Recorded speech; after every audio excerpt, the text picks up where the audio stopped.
Okay lang. Tara na sa classroom. Tara.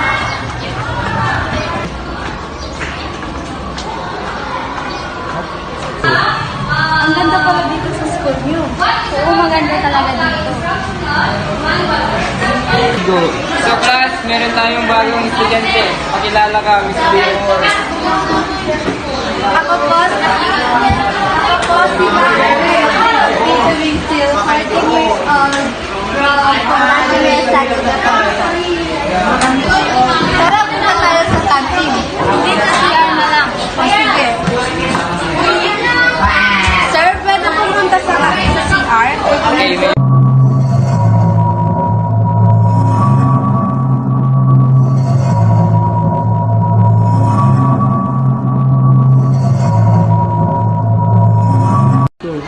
Saan CR mo dito?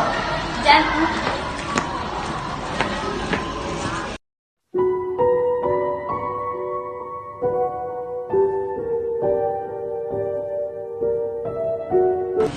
Hihilang ako.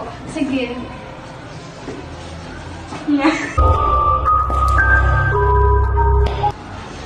Cristel? Cristel? Bakit? Bakit? Ano nangyari? Bakit ang tagal mo? Ikaw ba yung lumabas sa likod ko? Hindi. Baka guni-guni mo lang yun. Tara na. Go. Go.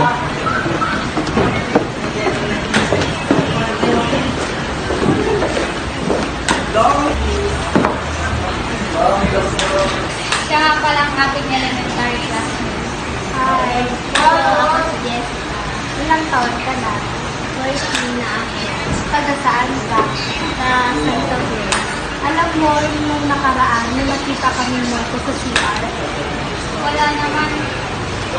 Nakakatakot pala dito. Oh. Bakit ang daming multo dito? Alam nyo, yung pinanggalingan ng eskwela, walang multo, malinis. Totoo ba yun? Bakit? Kasi maraming mga dito. Oo, may nagbitay na tulit ang estudyante dahil sa kanilang grades. Ay, baka kayong nakita ko sa CR kahapon. Maraming namin.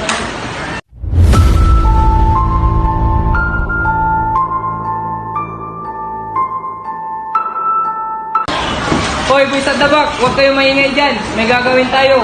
Kuha kayo ng kartolina. May kartolina kayo? Tara, punta tayo sa kantin.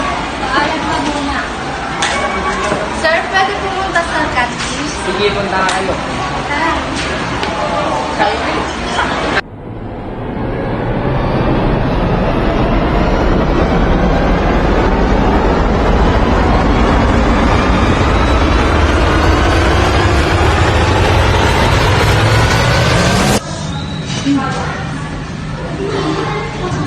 Bakit huminto ka?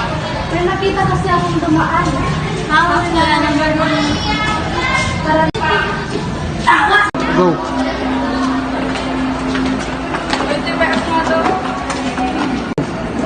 Ay, wala silang kalkulira. Tara na nga.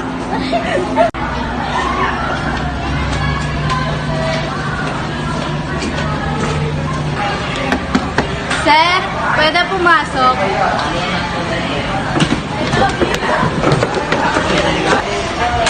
Ba't wala kayong dala? Sir, wala daw silang kumita. Sige, bukas na lang.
kayo tingin ng tingin sa akin?